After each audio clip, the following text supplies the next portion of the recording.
ప్రమాదవశాత్తు short circuit జరిగింది. 6 గంటల 16 నిమిషాలకు ఫైర్ డిపార్ట్మెంట్కి సమాచారం రాగానే వెంటనే నిమిషాల్లో ఫైర్ సిబ్బంది ఇక్కడికి వచ్చి ఈ అగ్ని ప్రమాద నివారణ చర్యలు చేపట్టినారు. ఈ సందర్భంలో అందులో నివసిస్తున్నటువంటి 17 మందికి తీవ్రమైనటువంటి ఇబ్బంది కలిగింది. వాళ్ళందరినీ హాస్పిటల్కు తీసుకుపోవడం జరిగింది.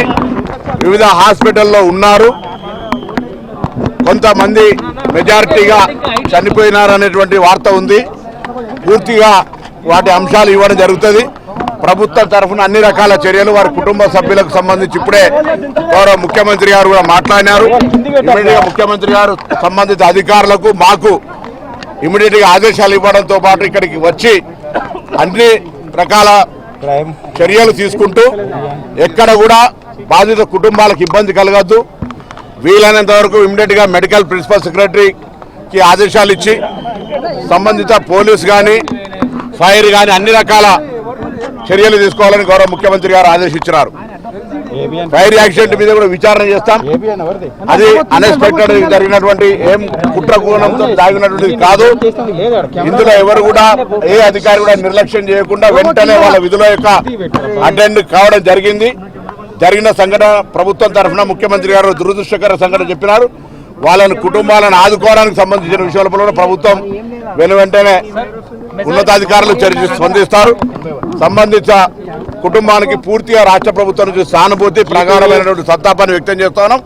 వారికి ఇబ్బందులు లేకుండా ఉండే విధంగా తదుపరి చర్యలు అధికారులు ఇమ్మీడియట్ గా 6 గంటలకు సంఘటన జరగగానే 6:16కు ఫైర్ నోటీస్ వచ్చింది. ఐజీ గారు నాగిరెడ్డి గారితో సహా సిబ్బంది అంతా ఇక్కడ అటెండ్ అయినారు. అన్ని రకాల చర్యలు తీసుకునేటప్పటికీ ఆ సంఘటన ఫైర్ అంటే ఎట్లుండో మీకు తెలుసు. ఆ సంఘటన ప్రమాదవశాత్తు జరగడం వల్ల అందరు పిల్లలు హాలిడేస్కి వచ్చి 4 కుటుంబాలైనా అంతా ఉమ్మడి కుటుంబం. ఆ ఉమ్మడి కుటుంబానికి సంబంధించిన వాళ్ళందరికీ సంబంధించిన ఇబ్బంది జరిగింది. ఈ జరిగిన దాంట్లోపల ప్రాణ నష్టం జరిగింది. ప్రభుత్వం చింతిస్తుంది. ఇది ప్రభుత్వం నిర్లక్ష్యంతో ఇంకా ఎవరి నిర్లక్ష్యంతో జరగలేదు. ఒక ప్రమాదవశాత్తు జరిగినటువంటి దృష్ట్యా దీని మీద రాజకీయాలు వద్దు.